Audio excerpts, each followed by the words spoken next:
பேடிஎம்ல link ஆகக்கூடிய bank அக்கௌண்டோட UPI பின் number நீங்க மறந்துட்டீங்க அப்படின்னா எப்படி அதை ரீசெட் பண்ணி நியூ பின் செட் பண்றது அப்படிங்கறத பத்தி தான் டீடைலா அந்த வீடியோல பார்க்க போறோம். வீடியோ ஃபுல்லா பாத்தீங்கன்னா அப்படின்றத தெரிஞ்சுக்கலாம். தெரிஞ்சுக்கிறதுக்கு முன்பாக சேனலை சப்ஸ்கிரைப் பண்ணிடுங்க, பெல் ஐகானை கிளிக் பண்ணி ஆல் அப்படின்றத செட் பண்ணிடுங்க.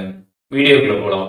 பேடிஎம் ஆப் ஓப்பன் பண்ணிடுங்க. ஓப்பன் பண்ணிட்டு சைடில் அக்கௌண்டோட ப்ரொஃபைல் இருக்கும், அதை கிளிக் பண்ணிடுங்க. அதை கிளிக் பண்ணிட்டு கீழே லைட்டாக ஸ்க்ரால் பண்ணீங்க அப்படின்னா யூபிஐ அண்ட் பேமெண்ட் செட்டிங்ஸ் அப்படின்ற ஒரு ஆப்ஷன் இருக்கும். அந்த ஆப்ஷன் கிளிக் பண்ணிடுங்க. அதை கிளிக் பண்ணாமே பார்த்தீங்கன்னா நீங்கள் பேடிஎம்ல லிங்க் பண்ணிருக்கக்கூடிய பேங்க் அக்கௌண்ட் எல்லாமே ஷோ ஆகும்.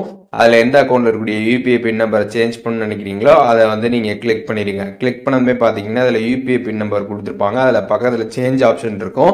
அந்த சேஞ்ச் ஆப்ஷன் கிளிக் பண்ணீங்க அப்படின்னா உங்களுக்கு இந்த பின் சேஞ்ச் பண்ணுறதுக்கான பேஜ் ஓப்பன் ஆகிடும்.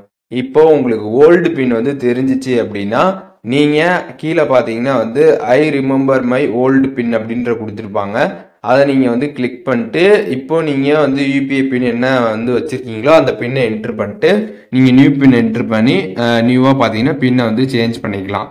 இப்போ உங்களுக்கு ஓல்டு பின் தெரியல அப்படின்னா நீங்கள் உங்களோட பேங்க்ல இருக்கக்கூடிய டெபிட் கார்டு அப்படி இல்லைன்னா உங்களோட பேங்க்ல லிங்க் ஆகிருக்கக்கூடிய ஆதார் நம்பரை வச்சு நீங்கள் யூபிஐ பின்னை பார்த்தீங்கன்னா சேஞ்ச் பண்ணிக்க முடியும். இப்போ டெபிட் கார்டு நீங்கள் கிளிக் பண்ணுறீங்க அப்படின்னா டெபிட் கார்டு டீட்டெயில்ஸ் பார்த்தீங்கன்னா நீங்கள் என்ட்ரு பண்ணுற மாதிரி இருக்கும். இதுவே நீங்கள் ஆதார் கார்டு கிளிக் பண்ணுறீங்க அப்படின்னா ஆதார் கார்டு டீட்டெயில்ஸ் என்ட்ரு பண்ணுற மாதிரி இருக்கும். இப்போ டெபிட் கார்டு கொடுக்குறீங்க அப்படின்னா டெபிட் கார்டில் லாஸ்ட் 6 டிஜிட் நம்பரு, அதுக்கப்புறம் எக்ஸ்பிரி டேட்லாம் கேட்டிருப்பாங்க, அதெல்லாம் என்ட்ரு பண்ணிட்டு ப்ரொசீட் கொடுக்குற மாதிரி இருக்கும். ஆதார் கார்டு கொடுக்குறீங்க அப்படின்னா கீழே பார்த்தீங்கன்னா ஒரு செக் பாக்ஸ் வரும், அதை நீங்கள் டிக் பண்ணிட்டு ப்ரொசீட் கொடுத்துட்டீங்க அப்படின்னா ஆதார் கார்டில் இருக்கக்கூடிய ஃபர்ஸ்ட் 6 டிஜிட் நம்பர் கேட்டிருப்பாங்க, அதை நீங்கள் என்ட்ரு பண்ணணும். என்ட்ரு பண்ணிட்டு நீங்கள் ப்ரொசீட் கொடுக்குற மாதிரி இருக்கும். அதுக்கப்புறம் ஓடிபி பார்த்தீங்கன்னா சென்ட் பண்ணுவாங்க. ஓடிபி நீங்கள் என்ட்ரு பண்ணிட்டு அதுக்கப்புறம் நியூ பின் பார்த்தீங்கன்னா நீங்கள் செட் பண்ணிக்கலாம். 6 டிஜிட் பின் பார்த்தீங்கன்னா செட் பண்ணணும். அதை செட் பண்ணதுக்கப்புறம் திருப்பி கேட்டிருப்பாங்க. அதே பின்னை நீங்கள் என்ட்ரு பண்ணிட்டு டிக் கொடுத்ததுமே பார்த்தீங்கன்னா உங்களுக்கு சக்ஸஸ்ஃபுல்லாக பார்த்தீங்கன்னா யூபிஐ பின் நம்பர் சேஞ்ச் ஆகிடும்.